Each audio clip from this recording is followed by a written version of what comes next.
didee kogarani hangam fagaatullee karaani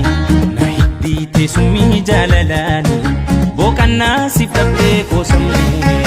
siifin hima onnee kootirraa waadaa siif gaaleen diigu ardhaa miilaan deemee fagaachuu mala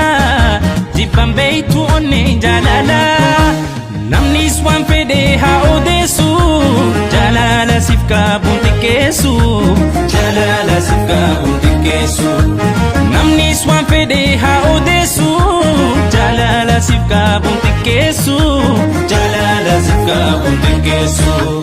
sumaaf na daawwatti onneeni yaa habiibti narraan fagaatini fagaatini hoggayyuu ani siifin aada kenna rabbi ko atanaaf qooda anaaf qooda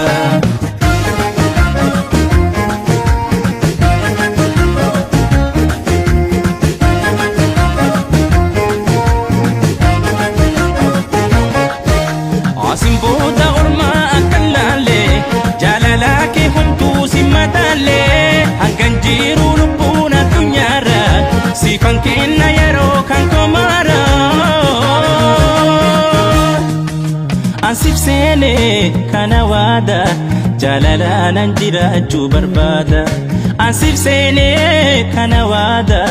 jaalalanan jiraachuu barbaada hin fagaannu anaaf si gargari jaalalaan jiraanna daabori waadaa keen balleessu ani baari wajjin jiilaanan baanu gargari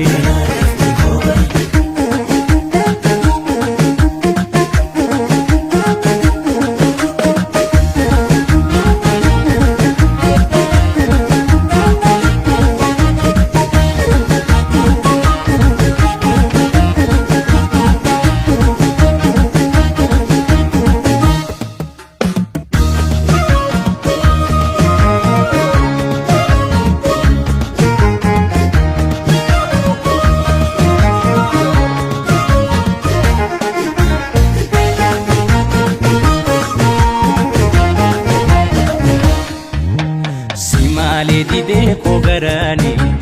hangam fagaatullee karaani na hiddiite summii jaalalani boqannaa siif dhabdee koosammuu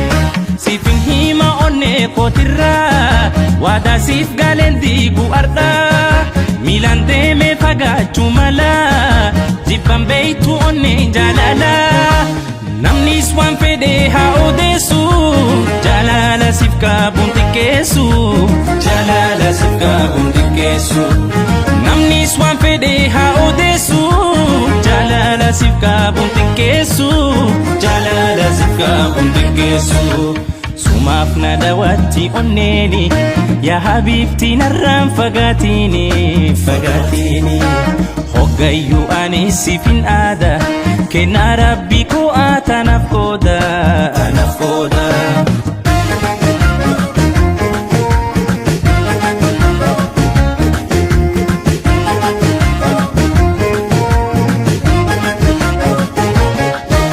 mararsiitu too haadha kiloole gaara nyaattu akkaasin bojoole waan ofiitoo lubbuu hidda dhiiga waada waan hin qabnu maaltu diiga ansif seene kana waada jaalalanan jiraachuu barbaada ansif seene kana waada jaalalanan jiraachuu barbaada hin fagaannu anaaf si gargari jaalalaan jiraanna daabori waadaa keen balleessu ani baari